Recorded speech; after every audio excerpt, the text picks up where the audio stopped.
Urdu studio کے معزز دوستوں، السلام علیکم۔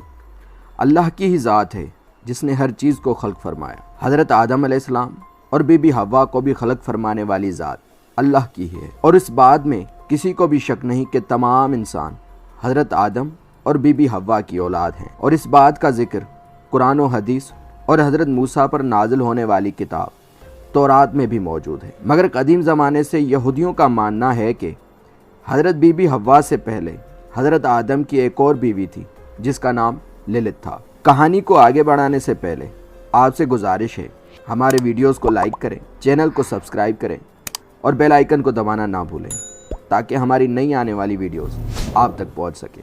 ملکہ شب یعنی للت، جس کو کائنات کی پہلی فیمنسٹ بھی کہا جاتا ہے۔ عام طور پر کائنات کی ابتدا حضرت آدم اور بی بی حوا کی داستان سے شروع ہوتی ہے، لیکن یہودی روایات کے مطابق حضرت آدم کی پہلی بیوی للت تھی، جس کو آدم کی طرح مٹی سے خلق کیا گیا تھا۔ تلمود اور دوسری یہودی کتابوں میں اور بعد ازاں بہت سے ممالک کی اساطیری کہانیوں میں للت کا مختلف ناموں کے ساتھ تذکرہ ملتا ہے، جس میں خدا کی نافرمانی اور شیطانی طاقتوں کے ساتھ وابستہ ہو جانا بھی شامل ہے۔ کہا جاتا ہے کہ جب للت باغ عدن سے زمین کی طرف چلی گئی تو آدم نے خداوند کے حضور مقدمہ پیش کیا۔ اس پر 3 فرشتے للت کے پیچھے روانہ کر دیے گئے تاکہ وہ للت کو واپس لے کر آئیں، مگر للت نے صاف انکار کر دیا۔ یہ کہانیاں سمیری تہذیب میں بھی موجود ہیں اور بعد میں سلطنت اکد، اشوریہ سلطنت اور سلطنت بابل تک مختلف ناموں کے ساتھ چلتی رہیں۔ ہندوستانی اساطیر میں بھی شیطانی عورتوں کے تذکرے پائے جاتے ہیں۔ تلمود میں للت کو دراز بالوں والی حسین عورت کہا گیا ہے، اور کہا جاتا ہے کہ یہیں سے عورت کے بالوں کو مردوں کو بہکانے کا چنگل کہا گیا، اور شاید اسی سبب ہندو مت کے واقعات میں شیطانی عورتوں کے بال کا کاٹنا ملتا ہے، اور بیوہ ہونے پر سر موڑ دینے کا حکم اسی پس منظر میں دیکھا جا سکتا ہے۔ میسوپوٹامک تہذیبوں میں پرندوں کے پیروں والی عورت، درختوں پر پائے جانے والی چڑیل، اور دریا اور سمندر پر پائے جانے والی بدرو اور قبرستان کی زنانہ آسیب اسی للت کا روپ ہے۔ 1933 میں کھدائی کے وقت ماہرین کو ایک لاکٹ ملا جو کہ 7ویں صدی قبل مسیح کا تھا، جس پر تحریری طور پر للت کا نام لکھا ہوا تھا۔ اس کے علاوہ بحر مردان کے مخطوطات جو 1947 اور 2000 میں بحر مردان کے شمالی مغرب میں کامران کے 12 غاروں سے دریافت کیے گئے، ان میں بھی للت کا نام اور تذکرہ صاف موجود تھا۔ للت کا تذکرہ یونانیوں کے یہاں دوسرے نام لامیا سے ملتا ہے۔ ان کے مطابق للت یعنی لامیا زیوس کی محبوبہ تھی، اور زیوس کی حاسد بیوی ہیرا نے لامیا کے بچے چرا لیے، جس پر لامیا اپنے ہوش و حواس کھو بیٹھی اور دوسری عورتوں کے بچے چرانے لگی۔